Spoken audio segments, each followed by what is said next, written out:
আৰু সদায় ডাঙৰ পাৰ্টিবিলাকৰ এইটোৱে স্বভাৱ, যেতিয়া যি সময়ত প্ৰয়োজন সেই সময়ত খটুৱাই আৰু যি সময়ত তেওঁলোকৰ অৱস্থা ভাল হৈ যায় বা যি সময়ত তেওঁলোকে ক্ষমতাত থাকে সেই সময়ত লাট মাৰি দিয়ে। কংগ্ৰেছৰ লগত এখন বৈঠক ইতিমধ্যে আমাৰ হৈ গৈছে, অল পাৰ্টিৰ এখন বৈঠক হৈ গৈছে, কালি পৰহি এখন বৈঠক হৈ গ'ল।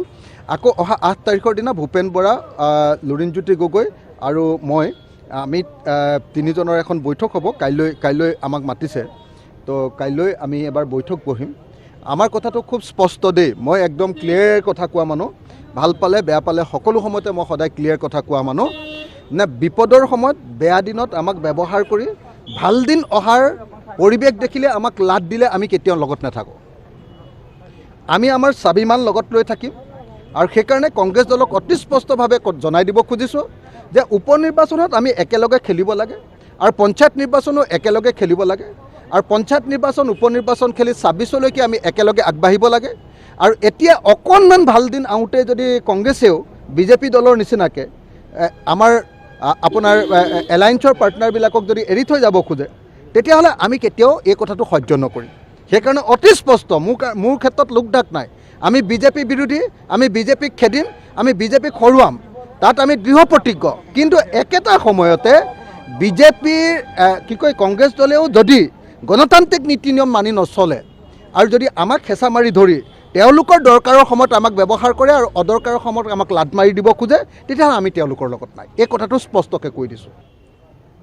আৰু সদায় ডাঙৰ পাৰ্টিবিলাকৰ এইটোৱে স্বভাৱ, যেতিয়া যি সময়ত প্ৰয়োজন সেই সময়ত খটুৱাই আৰু যি সময়ত তেওঁলোকৰ অৱস্থা ভাল হৈ যায় বা যি সময়ত তেওঁলোকে ক্ষমতাত থাকে সেই সময়ত লাট মাৰি দিয়ে। কংগ্ৰেছৰ লগত এখন বৈঠক ইতিমধ্যে আমাৰ হৈ গৈছে, অল পাৰ্টিৰ এখন বৈঠক হৈ গৈছে, কালি পৰহি এখন বৈঠক হৈ গ'ল।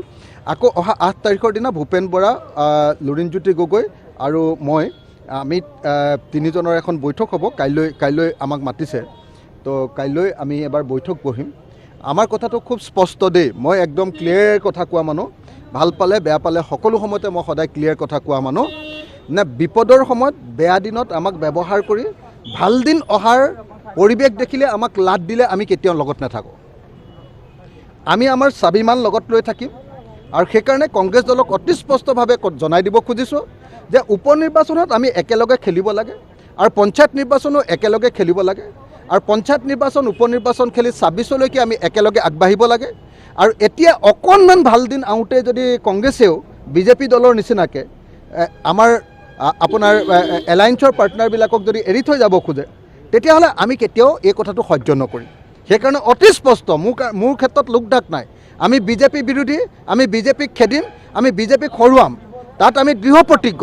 কিন্তু একেটা সময়তে বিজেপিৰ কংগ্ৰেছ দলেও যদি গণতান্ত্ৰিক নীতি নিয়ম মানি নচলে আৰু যদি আমাক হেঁচা মাৰি ধৰি তেওঁলোকৰ দৰকাৰৰ সময়ত আমাক ব্যৱহাৰ কৰে আৰু অদৰকাৰৰ সময়ত আমাক লাট মাৰি দিব খোজে, তেতিয়াহ'লে আমি তেওঁলোকৰ লগত নাই। এই কথাটো স্পষ্টকৈ কৈ দিছোঁ।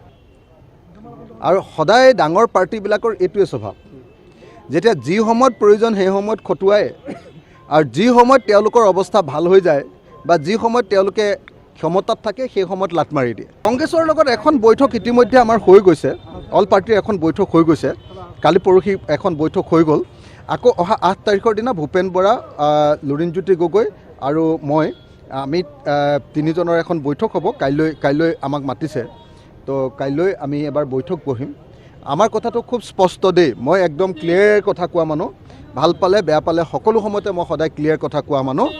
নে বিপদৰ সময়ত বেয়া দিনত আমাক ব্যৱহাৰ কৰি ভাল দিন অহাৰ পৰিৱেশ দেখিলে আমাক লাট দিলে আমি কেতিয়াও লগত নাথাকোঁ। আমি আমাৰ স্বাভিমান লগত লৈ থাকিম আৰু সেইকাৰণে কংগ্ৰেছ দলক অতি স্পষ্টভাৱে জনাই দিব খুজিছোঁ যে উপ নিৰ্বাচনত আমি একেলগে খেলিব লাগে আৰু পঞ্চায়ত নিৰ্বাচনো একেলগে খেলিব লাগে আৰু পঞ্চায়ত নিৰ্বাচন উপ নিৰ্বাচন খেলি 26লৈকে আমি একেলগে আগবাঢ়িব লাগে। আৰু এতিয়া অকণমান ভাল দিন আহোঁতে যদি কংগ্ৰেছেও বিজেপি দলৰ নিচিনাকৈ আপোনাৰ এলায়েন্সৰ পাৰ্টনাৰবিলাকক যদি এৰি থৈ যাব খোজে, তেতিয়াহ'লে আমি কেতিয়াও এই কথাটো সহ্য নকৰিম। সেইকাৰণে অতি স্পষ্ট, মোৰ ক্ষেত্ৰত লোকঢাক নাই। আমি বিজেপি বিৰোধী, আমি বিজেপিক খেদিম, আমি বিজেপিক হৰুৱাম, তাত আমি দৃঢ় প্ৰতিজ্ঞ। কিন্তু একেটা সময়তে বিজেপিৰ